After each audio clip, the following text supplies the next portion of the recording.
Cut. Hi, I'm Monica Kang, and welcome to Curious Monica, where we learn how different people thrive at different jobs. Okay, confession time.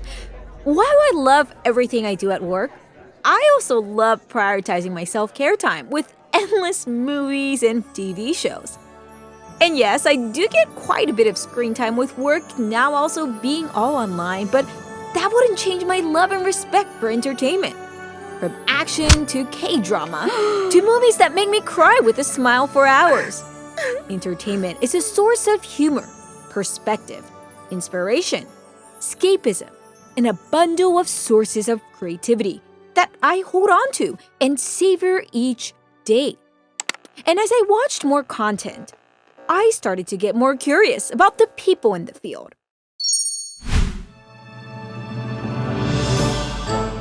Who writes the scripts? How do actors get opportunities? How long does it take to develop a show? Do they change based on how people respond?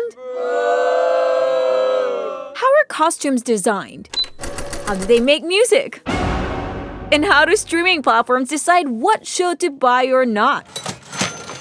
My questions and curiosity deepened as I found myself sucked into a new TV show and movie. Yes, we get to read a lot about the famous celebrities in gossip columns on what it's like to do what they do there, but what about everyone else? There are 2 to 5 million people, give or take, in this industry just in America, and many were impacted during the pandemic as live film production and performance became harder. That's a lot of people. I wanted to learn more about their stories, so I asked a few friends in the field, what is it like building a career in entertainment? This is what I learned. When you become a professional at something, you learn how to kind of roll with it, and you don't let it crush your soul as much. That's what I had to learn. That's what I had to cultivate, is like, oh, if they rejected me, there's a million reasons why I don't get a part. I mean, for any one part, it's worse than the lottery, apparently. Like, you get, you're auditioning for a part, you never hear from people again. They might critique you, they might not. Usually the vast majority is you just don't hear anything. Being a Black man and showing that, like, you can be what you want to be and really just be yourself and carving out that space.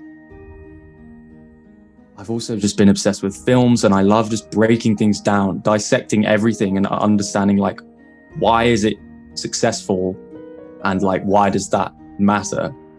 And I think I started to learn, like, for me, there is entertainment and there is art. And we're in a stage where so often, like, art is only seen as something that provides entertainment. And a lot of great art also does, but some things are just entertainment, like a roller coaster. I mean, you could say the design of it and stuff is art, but I feel like, for me, like, the kind of music I know I should be making is art, which for me is something, it's a transmission of a message that conveys some meaning from one human being to another. I would say for Americans in general, we're not very global when it comes to being open to watching other content. And so we are really good about exporting our culture in our way, and our music, our everything, but we're not used to getting others. And so one of the things that's really important to me with Click TV is showing our customers what it means to be Black outside of the US. And it's not always, people are in poverty or child soldiers, or people are hungry and when they all live in huts, and all these stereotypes about what it means to be African, or what it means to be Afro-Brazilian, or wherever the case may be, or what it means to be from Haiti. The financial return is very modest, and if at all, right? So it's really a tiny portion of how much I made as an attorney. And, I wasn't even a private firm attorney, I was a government attorney. And so the profit generating aspect of this is something I'm still learning, right? And it's something I'm hoping to do better with my next film, although the primary motive of working on this next film also isn't anything related to financial. The first time you get a genuine laugh, because there's bringer shows where you bring friends and your friends are gonna laugh for you. That's not a real laugh. Like, you're talking about going to an open mic, strangers, saying a joke a bit, and you see in the audience someone genuinely, you help them forget about their problems and escape life at that moment, and you help them laugh. In the end, they laugh. When you get that first one, you'll never stop. Yeah, unless it's all done by myself, then it doesn't matter. Like, I used to think this way. Like, I have to learn how to do everything by myself. And that's originally why I went to grad school for music production. But the strength and vulnerability is so much stronger than trying to lift everything by yourself. And I think that is something that I'm learning, yes, as a person, but definitely also as a creative. And how there's a reason you have all those gaps in you. And it's so that you can grow with other people. And yeah, reframing my mind that way has been definitely the most, I guess, crucial and pivotal mind shifts change. As I learned from 7 different friends about their journey in this field, I kept hearing 2 key themes that help them navigate this massive field: patience and passion. From acting to making films, everything takes a lot of iterations, failures, and rejections. And all of that seems to be worth it because doing this work brings so much joy. We'll speak with Serin Oh and Luke Helder further about their love with music in a future episode. Today, let's visit some friends in the film, acting, and comedy space. How do you get started? Do you have to be in Hollywood to make it? Great questions.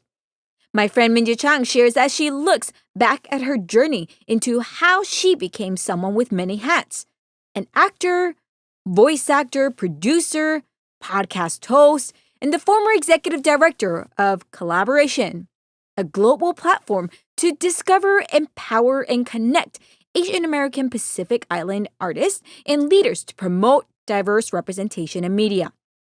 We met a few years ago when she was speaking at a panel about the lack of women voices in different industries at South by Southwest with my friend Smiley. Yes, that's the Smiley we had in our last Curious Monica episode. See how small the world is? Well, how did you first get into this field, Minji?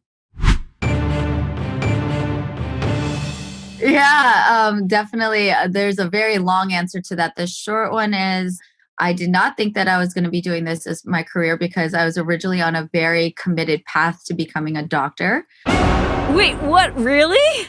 Nobody was prompting me. I really wanted to do it.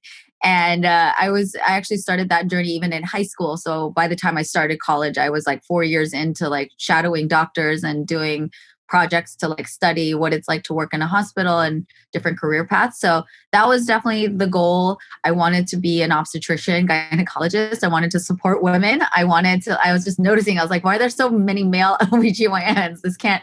I don't want one. So maybe I should become one. But then public health was introduced to me in college. And so that kind of like expanded my world, and I wanted to do public policy. I'm basically just fascinated by people. I wanted to help heal them. I wanted to understand why alcoholism is a thing, depression and suicide and everything. Like, I was so fascinated by human behavior, and the acting thing and the entertainment thing, that was always like a crazy dream that I had since I was a little kid. But, the whole representation thing, which I wasn't aware of until much later, it didn't seem like an option that I could do. Hollywood is just like some far off magical land where things happen, and I'm not part of that. So it wasn't until much later, while I was actually working in public health, I was working in violence prevention and doing that work. And I worked briefly in tech. I started volunteering for this organization called Collaboration with a K. And they're a nonprofit and grassroots movement specifically on getting more Asian representation in media. And so when I discovered that, thank you to the internet, like my universe like cracked open. And so I took a leap, and out of volunteering for that, I just decided to pursue entertainment. And it was like a gradual shift. It was like the Titanic moving, but it didn't sink. But it took a while to kind of have the courage to take that leap. But it was definitely not what I envisioned I would be doing with my life. But now that I'm in it, I can't imagine doing anything else. Like, I'm where I'm supposed to be.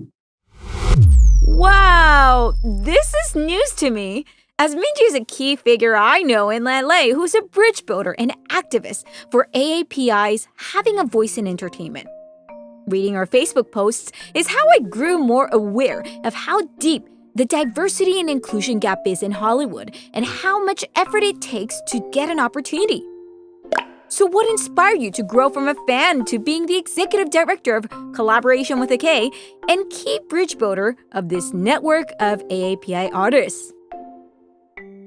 I think just being around the show. So in Collaboration, when I was volunteering, I was basically a producer and a director, right? So we were producing these live events and showcases, curating talent from our local, our communities, and discovering talent, putting them on stage. And I was constantly inspired by them. Like I was blown away by how committed, talented, determined all of these artists were. And just being in that environment and being like year after year, season after season of these shows and open mic nights and networking events and traveling to other collaboration chapters, going to Seattle and to Chicago and to Dallas and Houston, and meeting these people face to face, knowing that they were just like me, we're coming from just our respective neighborhoods, being around them and watching their courage and their determination. It's osmosis. Like, there's that concept of like you're the product of the 5 people closest to you, right? Your environment really does shape who you become. And fortunately for me, because of the volunteer work I was doing, that by default I was around these incredibly passionate people that were taking a risk to make sure that their art could be shared with the world. And I felt their courage became like the norm for me. And I was like, why am I not doing what I've wanted to do? And that voice that was like really, really small and like, oh, it'd be really fun to work in Hollywood, it just kept getting louder. So I think, it was maybe over the span of like 2 years where it started like, it's like a small little voice and it kept getting louder. And there were the excuses that I had of why I shouldn't do it or why I couldn't do it. They became that much more obsolete and irrelevant because I was around people that were taking the risk, making their own YouTube channels, getting agents and managers, making their own independent tours. Like they were doing work to like make sure that they could do this for a living and contribute to other creative projects. I was like, my excuses don't hold water. Like it's a matter of choosing to do it, committing and following through versus like all these things. Like I had real fears though, like my parents disapproving, which they did. And like this other thing that I really loved too, I wanted to work in like medicine, and then I wanted to work in tech. I wanted to do all these other things. And there's always the thing that you're giving up, and just recognizing that's just becoming an adult, I think, and recognizing, if you choose one thing, you're opting out of other things, and kind of taking stock of that and owning it, and then choosing what you innately know will be the most fulfilling for you. Choosing what is most fulfilling for you. Yes, indeed.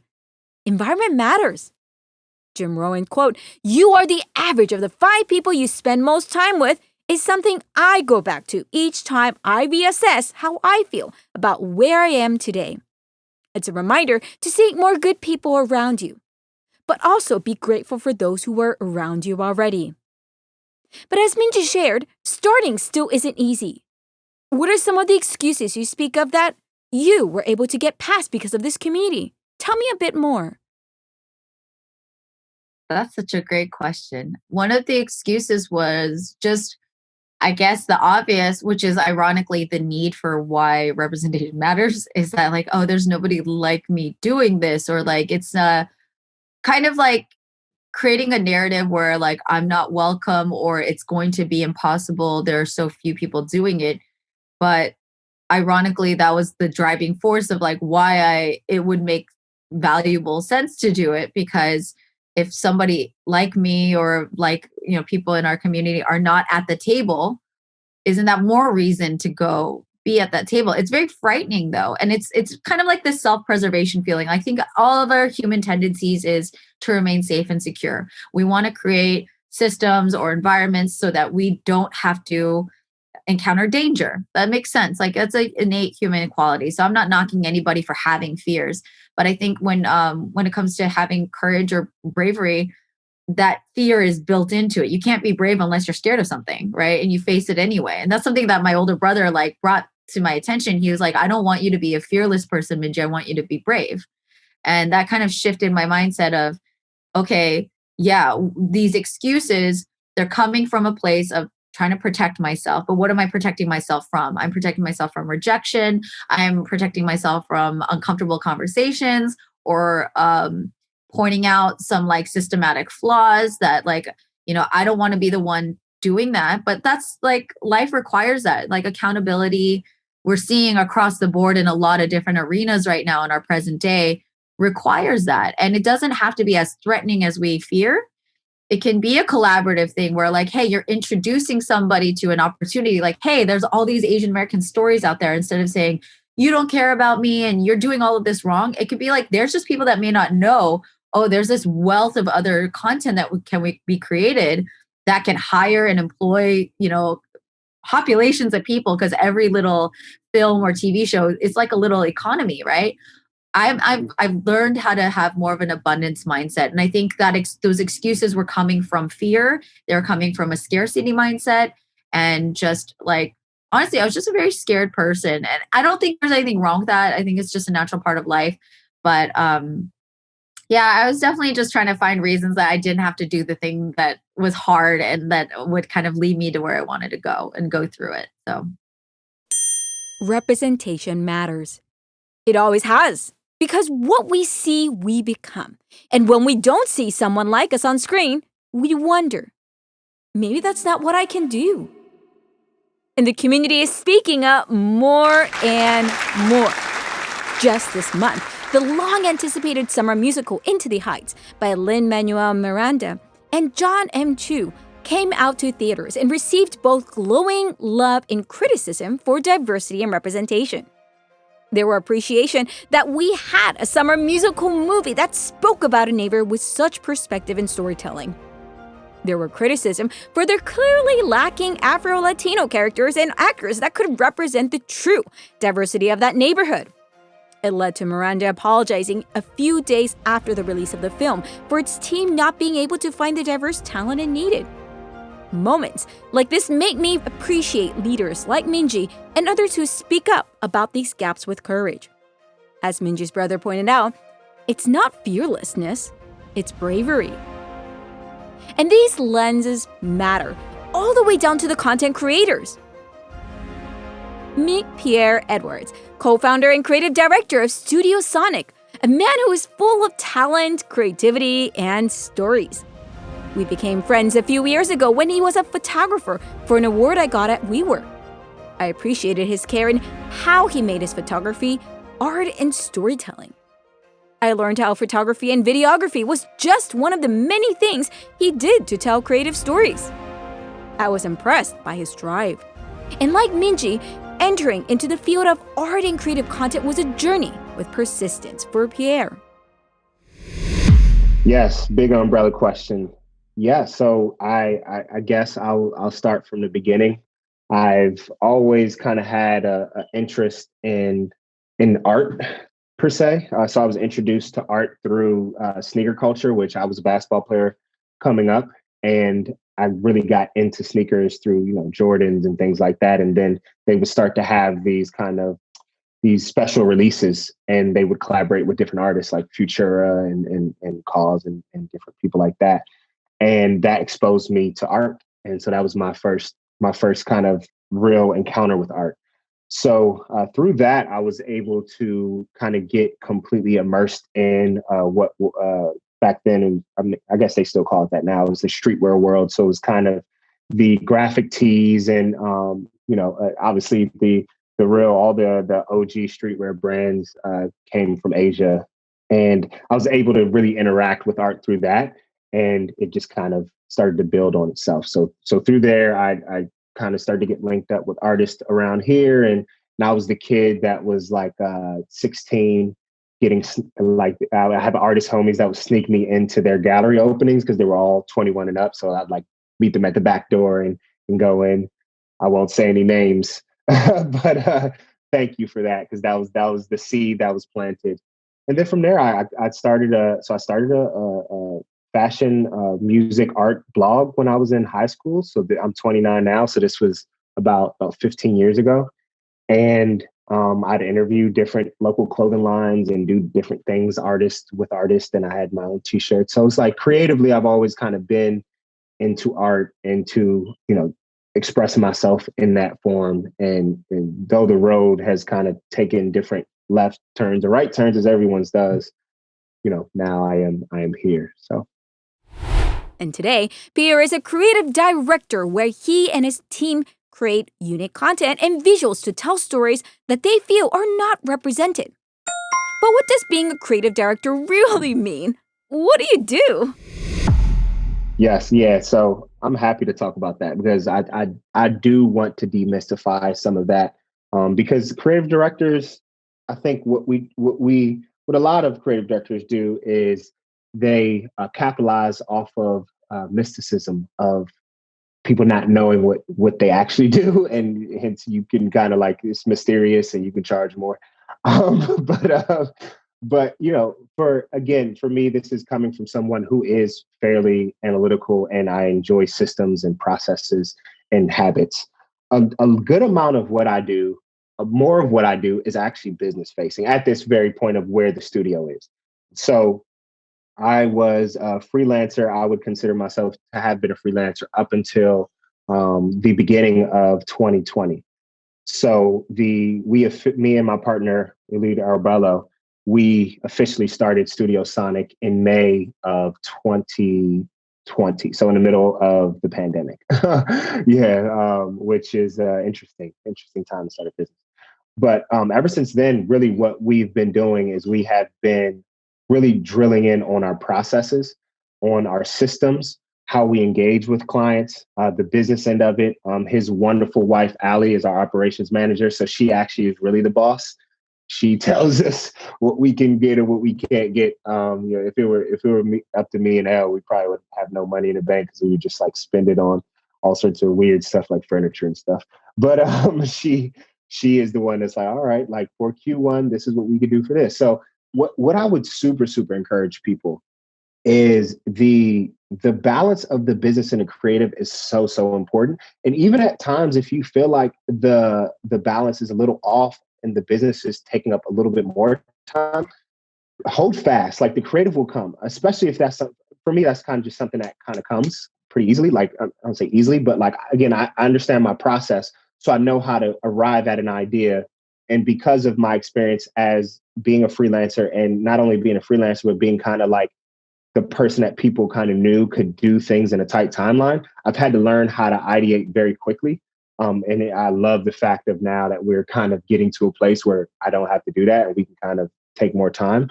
But yeah, if you have to focus on the business to make sure that everything is kind of like solid and locked in, you have a solid foundation, please do that. That is where we've been the last few months. But generally for me, as a creative director, essentially what I'm doing is directing creative. I am working with our team, working with different vendors, freelance creatives to manage the process of them creating an asset for whatever part of a campaign that we're in. Because we are small and our goal is to stay small and nimble and fluid, I still do a lot of creating myself. So I will still, grab the camera and create it in that way. Or I do a lot of our editing myself still, trying to learn how to let that go. But I still love the editing process and the process of telling the story through that. And a big part of what I do is also just kind of having the vision of like where I want us to be in a year, what different trends or kind of different things that I'm seeing in the creative kind of industry to kind of safeguard us against those things. Obviously, COVID was very, very interesting because we had just kind of already got into doing a lot of like live streaming stuff and everything. So as soon as COVID hit, we were actually pretty blessed to have run like things because we're the digital guys. So kind of like, but also just having an understanding of what may come that can inhibit our job. So I would say being a creative director is a lot more holistic than what people actually think. I'm thinking a lot about like process. I'm thinking a lot about how we're working on a handbook for not our internal team, but also to be able to have vendors come on for larger projects that may be 2 or 3 months, and we're contracting you, we want you to be able to understand how we approach the work. So understanding all that for your studio or for yourself or for the brand that you are going to be a creative director for is important. It's a lot more than, and I don't want to talk down on anything, but there definitely is a trend on social media where the titles don't really mean much, and people are able to kind of adopt the title without actually kind of doing everything that title really embodies. And it is a lot more than just curation of cool images and stuff like that. There's a lot more to it than that. Yes, indeed. I resonated very much to what Pierre shared about his process. As even for me, being creative and innovative means a balance of openness and constraints. Without it, we would easily be distracted. This is the reason why, whether you create content for Hollywood or for social media, you have the opportunity to make a greater difference, both creatively and in your story if you think of how you approach it. Can you imagine then how much thought would go into filmmaking? Meet Juhn, a documentary filmmaker who tells stories of Korean diaspora. I asked him what the process is for making a documentary. Where do you start? Where do you get the inspiration? His answer was you start with curiosity. Sure. I think a common denominator of anything that I did had everything to do with something that I struggle with personally, and that is this ethnic identity crisis. And I say that because I was born in the US, but I grew up in Korea, right? From the age of 3 until 18. So I grew up, pretty much as Korean until, my dad, who's a professor, gave me an ultimatum to decide between one of the 2 nationalities that I had, both of which I had until I was 18. And the year I decided to come to the United States, which was 2002, something interesting happened in Korea. There's a bit of an infamous and controversial singer who allegedly told the public that he was going to serve in the military, ended up not serving in the military and preserving his US green card. This led him to being more curious about identities. What does it mean to be Korean American? What does it mean to be Korean diaspora? When he met a 4th-generation Korean Cuban during his backpacking trip in Cuba, who had a story that inspired him, he knew this was something he wanted to share with others too. But how? He still had his other job, so he figured, why not first start going back to Cuba to film stories? So yeah, I came back knowing that I would ultimately eventually come back to tell their story, but I didn't know how or in what form. So initially I did fundraising and I went back to Cuba thinking that I'll make a 20-minute YouTube clip with 3 of my friends. And little did I know that was, whatever I envisioned didn't go as planned. And over the next 3 years, I was traveling to, like 20 different countries or 20 different cities across 4 continents, interviewing over 60 people who've crossed paths with Jeronimo at some point in their lives. Because I knew that Jeronimo really embodies every identity questions that I had. And I knew that he's someone who figured it out. He knew the secrets of what it means to live as a diaspora. And so once I knew that, again, going back, Monica, I knew that this journey, whether successful or not, would be a worthwhile journey, at least personally, if not more publicly. And of course, little did I know, a few months later, I started regretting my decision for going all in because I really didn't fathom how difficult it was going to be. And that's why I think only the ignorant can make foolish decisions, and only to regret it later. But I did manage to put an end to this initial journey. So, in 2019, he released his first documentary, Jeronimo, about a 3rd-generation Korean Cuban who dedicated his efforts to rebuilding Korean communities and made a new name for himself. as a storyteller for diasporas. The process, as he shares, wasn't easy. From funding to editing, he had to start from scratch. One was the aspect of fundraising because I didn't have much money to begin with, being a government attorney and having only practiced for 4 years with a lot of student debt. But I just didn't know how to start. I didn't know how to garner support or get institutional grants. And I guess maybe we might talk about this later, but I applied to over 50 different institutional grants programs, none of which I got. And I think this speaks a lot to my lack of experience. I mean, I was an attorney, if anything. So maybe the credibility certainly matters when you're trying to launch your career in storytelling, because you need some sort of track record for institutions to trust on you, right? And so the fundraising aspect has been one of the most difficult. And even more difficult was the creative aspect, because at the end of the day, you don't want whatever you produce, whatever outcome, creative outcome, doesn't want to just stay within you. You want it to speak to the larger public and others. And in order to do that, the quality of the work has to live up to a certain standard.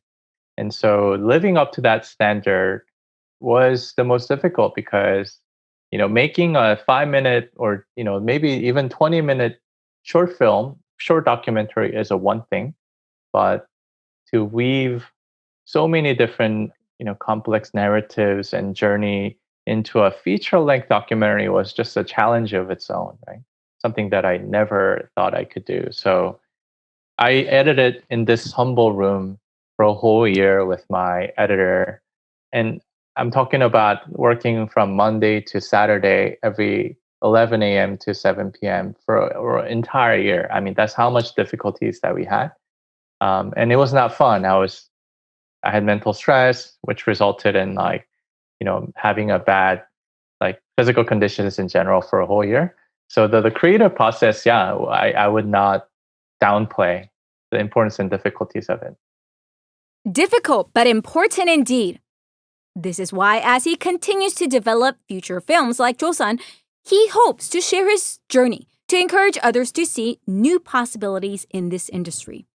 In a way, this is why Minji shares why she wants more people to understand how tough and exciting this industry can be.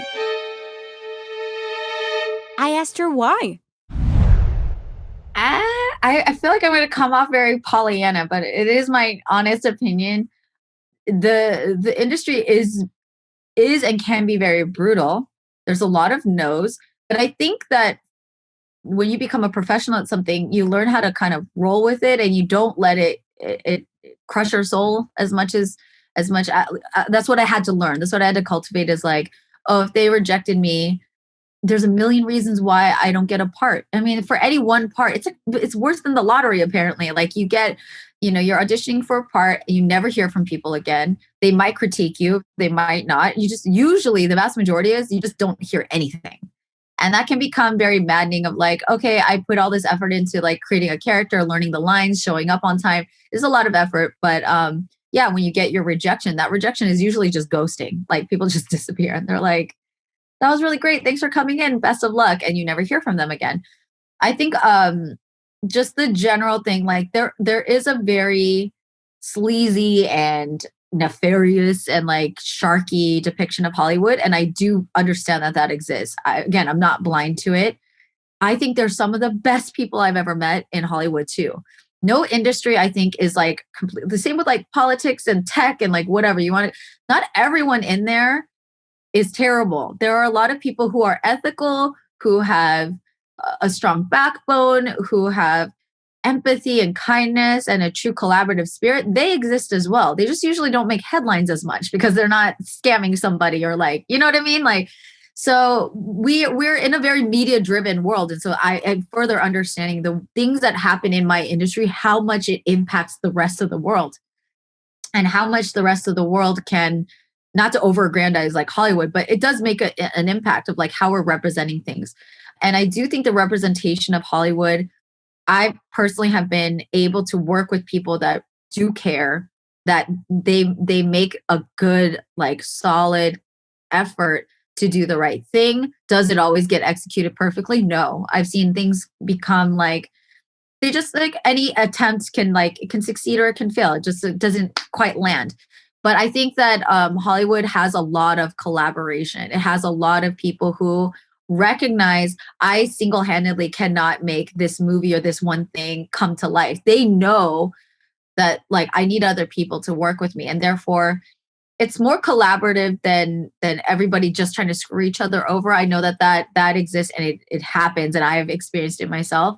But the more people are aware and they have this discernment and this eye and this EQ, there are awesome people working together. There's so many people in Hollywood that I still would, like, love to work with. So again, I focus on the people that I want to roll with, not the people necessarily that I want to avoid. If I stick with the good folks, I feel like by default, the bad ones can't stick. Like, they just won't even be part of the equation. But not to be overly simplistic about it, but that's the way I look at it. I do think that matters, Minji. I agree. Where we put our minds is where we can grow. And as Minji shares, rejections, bad people, and selfish individuals exist in all industries. It's just that some places are more visible and influential across other industries than others. This is why having communities like collaboration is powerful.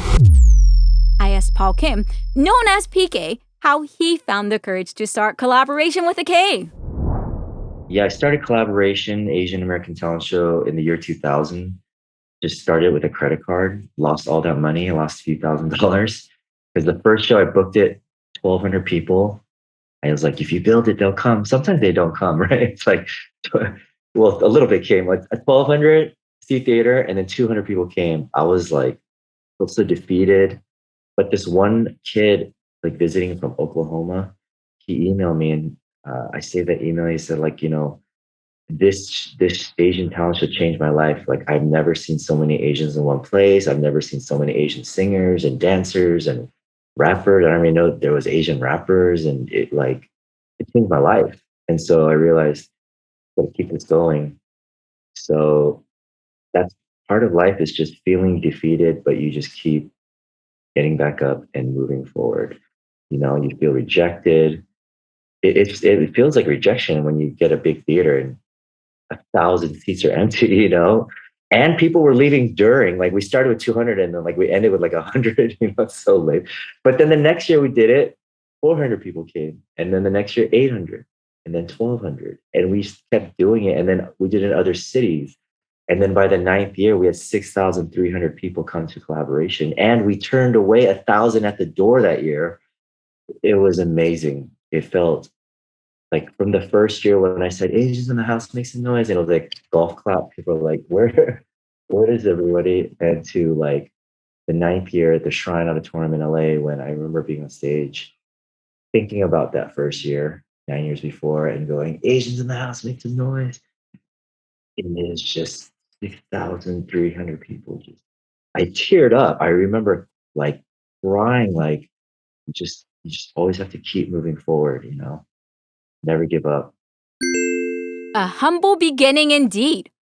Today, in 2021, collaboration is 21 years old in 14 cities and has provided the stage for over 15,000 artists to perform and share their talent.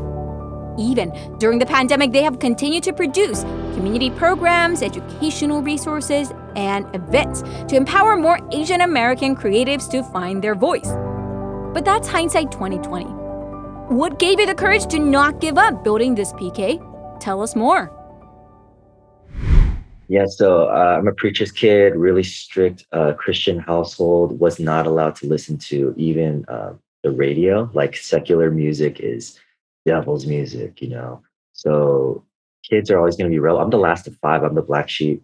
I was home alone a lot, like latchkey kid, while my parents were visiting people's homes at Kuyongyibit, like Bible studies every day. So, like, when nobody was home, I would blast the radio. Like, it was like my rebellion, just dance.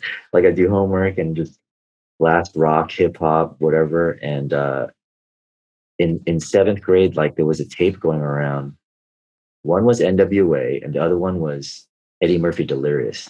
And I remember, you were not allowed to listen to it. It was really vulgar. A lot of curse words, a lot of sex. And I listened to it, changed my life. And then at nighttime, I would watch Johnny Carson. My parents would fall asleep. I would stay up and watch his opening monologue every night. He was a black belt master. He was, even when his jokes failed, he knew how to make fun of himself. He was a genius. So Eddie Murphy, Johnny Carson, and seeing my dad grow a church from a few families to 3,000 people. My dad was amazing. He was a man of God, but he had his own way of being very compelling and showing me one person with a mic can move so many people, can change lives. So growing up at church and also visiting a lot of churches too, I always thought though, like, I'm a Christian, but I'm not a very good Christian. But I do feel like, pastors always have to say what you're supposed to say. They're judging each other in different denominations. And stand-up comedians always said what people are thinking but are afraid to say. And it just felt so much more real. And there's so many times when I would be laughing and I'm like, I shouldn't be laughing. And it's like, but that's so true, And that's some of the best comedians, they say that, the best comedy comes from pain. Like pain plus time equals comedy.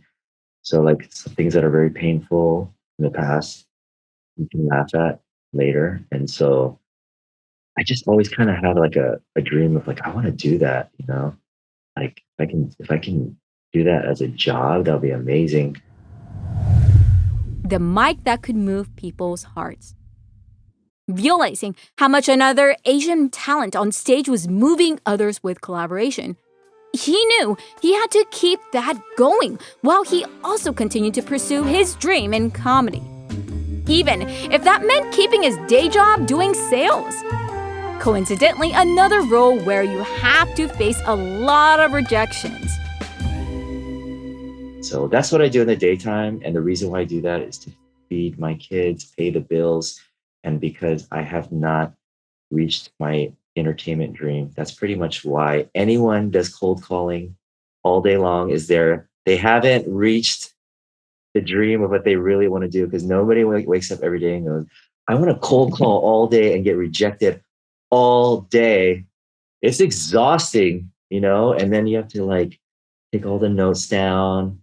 And then, a few months later, after you're getting some facts about them, you're like, oh yeah, how is Mrs. Johnson and the two sons? They're going to college? Because the more facts you learn, the more they're willing to talk and not be like, I'm busy. But you can just ask them a little, oh yeah, you remember you went to the track and field event for your daughter? And they're like, oh, you remember that. A lot of remembering indeed. PK shares why discipline and breaking things down into smaller segments is key if you want to be a better comedian. Start with your first 5 minutes. If you want to become a stand-up comedian, you got to get your first 5 minutes. So it's about 5-minute increments. And so you can't think about like, you see a Netflix special, like, wow, I'm going to be funny for 1 hour. No, you're not. You will die. You will bomb so hard. You got to first be funny for like 2 minutes, 3 minutes, and then build those little blocks. So, there's different styles of comedy. You got to figure out, am I like an observational comedian like Jerry Seinfeld? Am I like a physical comedian like Chris Farley? Am I self-deprecating like Conan O'Brien? He's my favorite. He's like Harvard, but he's also self-deprecating. Are you, like some people are very sarcastic and you have to know that from hanging out with your friends, and you have to have honest friends. Like you can't have friends that are going to blow smoke up your, because if you watch American Idol, we all know that some people have some fake friends and some fake family friends because they think they're amazing. Like that's why that first round is so funny, because some people sing and they're horrible, but you could see in their face, they really think that they're amazing. So they're like the worst singer. And you're just shocked when the judges are like, no, like you're awful. So your friends, they have to be honest and tell you that you have to ask your friend, like, hey, like, do you think I could do? And the friend's like, nah, man, that's not you. Like you're like a really good guy at tech, or you're really good, whatever, but I don't know. Or if they might be like, yeah, well, you should do it. And if you get that from your friend, then you write every day, type different scenarios, and you just start off every sentence with like, isn't it weird that, or isn't it funny that, or isn't it painful when, or isn't it like, you're just asking questions like, isn't it funny at bookstores, people just lay down on the ground that they think it's a library. Like they just lay on the ground at a bookstore and start reading. You're like stepping over them. Anything like, isn't it weird? Like you just start asking questions and then you answer those questions from your perspective. And then, so some people are one-liner jokes. So like, they don't, they're very like, or some people are storytellers. So you start figuring out what your style of comedy is. And then after you get that, this is the hardest part. You sign up for open mics and you do it. I have people tell me they sign up for open mics and they chicken out. Like when it's about their time to come, they get in their car and they went home because they're like, oh my God, even if it's like 20 people there or 8 people there, it is nerve wracking. But I'm telling you, even if you bomb first time, you keep doing it. The first time you get a genuine laugh, because there's bringer shows where you bring friends and your friends are going to laugh for you. That's not a real laugh. Like you're talking about going to an open mic, strangers saying a joke a bit, and you see in the audience someone genuinely, you help them forget about their problems and escape life at that moment, and you help them laugh. In the end, they laugh. When you get that first one, you'll never stop. So as PK shares, all those jokes we see on screen feel seamless because there was meticulous thought and care put into it behind the stage. It makes me think about how I feel as a facilitator too. I know, both as a participant and host, events feel seamless because it was intentionally designed that way by someone. PK's advice taught me whether comedy or any career, the more attentive and intentional we are in our craft development, the better we will be. Practice. Take the time to get to know yourself, and take each step with care along the way. Speaking of skills, so many of film or comedy requires in-person production development. How do you film? How do you come together to ideate if you can't meet in person? COVID, Minji shares, has certainly made impacts on the industry. Some not so good, but some good learnings as well. For instance, Raya and the Last Dragon, the new animation by Walt Disney Pictures, was developed and produced during the pandemic, which meant the whole production was completely online. Recording audios in closets, editing animation over multiple shared video calls. What else may be out there? The thing that I've heard from a lot of creatives is that the year off, because a lot of productions were put on halt, right? For me, as I'm a voice actor, I'm very, very lucky that I was able to stay employed. But even talking to clients and people that were creating digital content that I was being a voice to, it's really fascinating to know how introspective everybody got. And I think because of everything that was coinciding politically, in terms of the race relations and like all of the issues that have been always there, but kind of taking a center stage, people have been kind of really seeing how they play a part in it and the way that they can influence it and the things that really matter. I saw people quitting jobs that were like paying well, but not giving them personal fulfillment. I think there's a shift. Again, I'm not saying across the board, there might be a lot of people just continuing that status quo, but I do think there's a lot of people that are wondering, that were given the space to like question, analyze, and answer some really deep things of, am I helping us move forward as humanity, or am I holding us back and am I part of the problem? Either by staying silent and complicit or just remaining ignorant. There are a lot of things that we had a tipping point. I think what we're going through right now is like we're switching a tipping point of the things that we do matter. The things that we say matter. The way that we treat people in our private and public lives matter. There's accountability that exists now that didn't. So I think on the creative front, that translates to what are we making? And how are we distributing it? And who are we getting to voice it? And who's the person? I would really emphasize the thing that's fascinated me why I want to also, besides just the acting, because I do think being in front of camera as an Asian female matters and that representation, but I see a lot of influence behind the camera, and I want to write and direct because people that are they're the ones telling these stories, and the people that are literally in financing, like these are operational roles. These are not fancy glitzy roles, but they are incredibly important in terms of like what product we all experience as the rest of the world, right? Raya was made up of talent, but it was made up of a lot of business people who greenlit things, who decided things, who said okay to things. And those matter so much. So I think everyone's kind of like, we're dismantling a lot. So we're kind of like taking apart the machine and seeing how does this work? How is it built? And then working on how do we put it back together in a way that is helping people more than it's harming them. And I think that that's really exciting. And now we're being strategic and scrappy and creative about how we use technology to our benefit. Okay, we couldn't do in-person productions. Well, let's work on animation. Let's work on motion graphics. Let's work on 2D, like whatever. Like people are getting creative. And I think that's the cool part of like when you're in a sucky situation, that's where your creativity kicks in. Not when everything's easy and you have tons of money and everything's cool. It's when you have a low budget and you have limited resources and time and energy, your mental capacity is fried. People get creative. They're like, I still want to achieve X. I will have to do Y and Z in order to do that. That's, I think, really cool. That's my abundance mindset. I'm like, okay, this is terrible, but out of that, we're going to do this. Creativity born out of necessity is a powerful way of doing things. It wasn't just the entertainment field that became more introspective. Everyone did with the pandemic. And it permitted leaders like DeShuna Spencer, founder of Quality TV, to be even more intentional about the stories she put on her streaming platform. A lot of these key decisions are made behind the screen.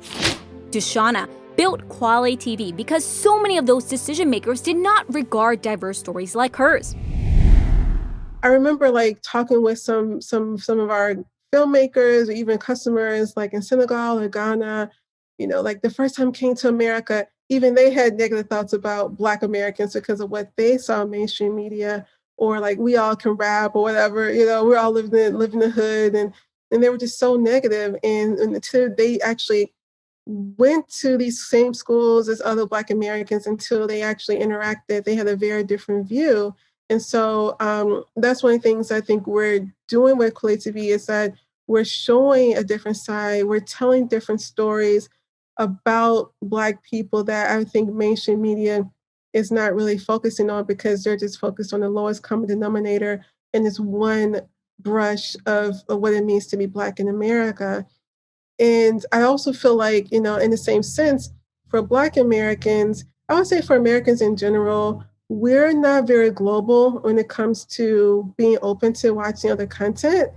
And so we are really good about exporting our culture and our way and our music, our everything, but we're not used to getting others. And so one of the things that's really important to me with Quality TV is showing our customers what it means to be Black outside of the US. And it's not always, people are in poverty or child soldiers or people are hungry and when they all live in huts and, all these stereotypes about what it means to be African or what it means to be Afro-Brazilian or wherever the case may be, or what it means to be from Haiti. There are professional people in Haiti. There are, people in parts of Africa that are doing really well. And there are people who may live in a small little village, but they're not poor and destitute and as mainstream media would like to portray. And so one of the challenges for me and a big mission for me with Quality TV is to show all facets of the Black experience. And, talking with our customers here in America, because this was a gamble for me to create this global platform that shows stories in subtitles, right? So when Americans, so obviously they don't like to read, everything has to be English, and so I was nervous. Will people want to read will read French? They want to, read a movie that's English, but that's in French. And hearing from customers like, wow, I learned about Afro Germany. Like we have a film called Afro Germany on Quality TV. It's about people of African descent living in Germany and their experiences. Wow. And the film is, between German and English, it goes back and forth, but people love that. Wow, I never knew that. We have a film called Black Mexicans, and it's a scripted film about a small town in Mexico where everyone is African descent, and they speak Spanish, and it's English subtitles, and that was like a #1 film this past quarter. And so people, I think, are yearning for these stories. I think if we give it to them, they will watch it. And I also think that it's educating us about what it means to be Black. I think that we're so diverse. We're all over the world, and Quiz3 really creates that platform to be able to showcase that. Hold on to your voice and be the home for many voices. DeShuna could have chosen the easier path, but she did not. She knew being a home for all Black voices beyond America was key, and that intentional, inclusive home for all diverse Black voices is what makes quality TV's work so important. It made me think of the Trolls World Tour movie I saw last week. While the rock and roll trolls wanted to unite everyone under one song, what really made them all come together to find new harmony was honoring all their different music and voices.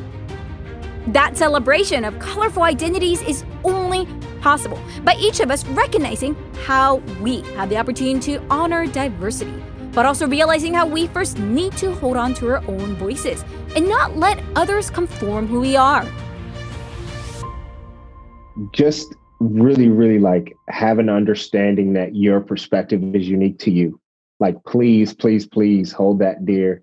Because again, I think that it's amazing globally that I can now talk to a homie in the UK. I can talk to somebody here and there, but it also shrinks the world, and it makes us, it allows the idea of fitting in, that your first day at kindergarten, wanting to get there and fit in. It is now just at such a crazy high level where, you can now pick up your phone and see what the creative directors are posting, or, what the authors, how they write and how they approach writing a book. And this, understand yourself. Just really, really do a self-analysis as deeply as you possibly can, and bring that perspective to us, because we need it. We need that perspective. So I've said that at previously in the podcast, but please, that is the biggest thing for me, because I feel like we're missing out on a wealth of amazing work, because there are people that are trying to fit in. Yes, indeed, Pierre. Don't try to fit in. Be you. Be the unique you. We need more rich insights, and we'll only see that by you being you. And so as we go back to my first question I started this episode, what is it like to work in entertainment? No matter where you work, the skills of patience, persistence, passion, humility, critical, creative thinking, and going on this journey with the community is so crucial. Each of them reminded me that we can choose how to see the narrative. Something didn't work out? Okay, so what will you do next? Live the movie reality you want to be in. Thank you, Pierre, Minji, PK, DeShuna, and Joseph again for your thoughtful sharing. Please take a moment to learn more about their work online. This is your host, Monica Kang, and you've been listening to Curious Monica. Don't forget to subscribe, reshare, and leave a review to continue to help support this podcast as we share stories of innovators around the world, how they thrive in different jobs. Next time, I'm eager to speak with my friends in a field that I've been appreciating a lot more during the pandemic. Therapists. What does it mean to be a therapist? And how has their work also changed with the pandemic? Or not? Curious to learn more? Join me next time and we'll dive into it. Have a great day, and I'll see you again soon. Oh, hi. I'm Kelly Gravo, a creative intern at InnovatorsBox, and I hope you're enjoying Curious Monica. Although I'm currently in music school, I'm curious to see where life will take me after graduation. Maybe I'll be an artist manager by day and an international superstar by night. Who knows? This show is brought together by our awesome team. Producers Serin Oh, audio engineers Sam Lemmert and Ravi Lad, myself, Kelly Gravo on marketing, website designer Kriti Pandey, graphic designer Monica Escobar, and Luke Helder on music. And of course, this show is hosted and directed by the curious woman herself, Monica Kang, founder and CEO of InnovatorsBox. To continue the curiosity and creativity of the workplace, visit us at innovatorsbox.com. Also, don't forget to subscribe, leave a review, and share.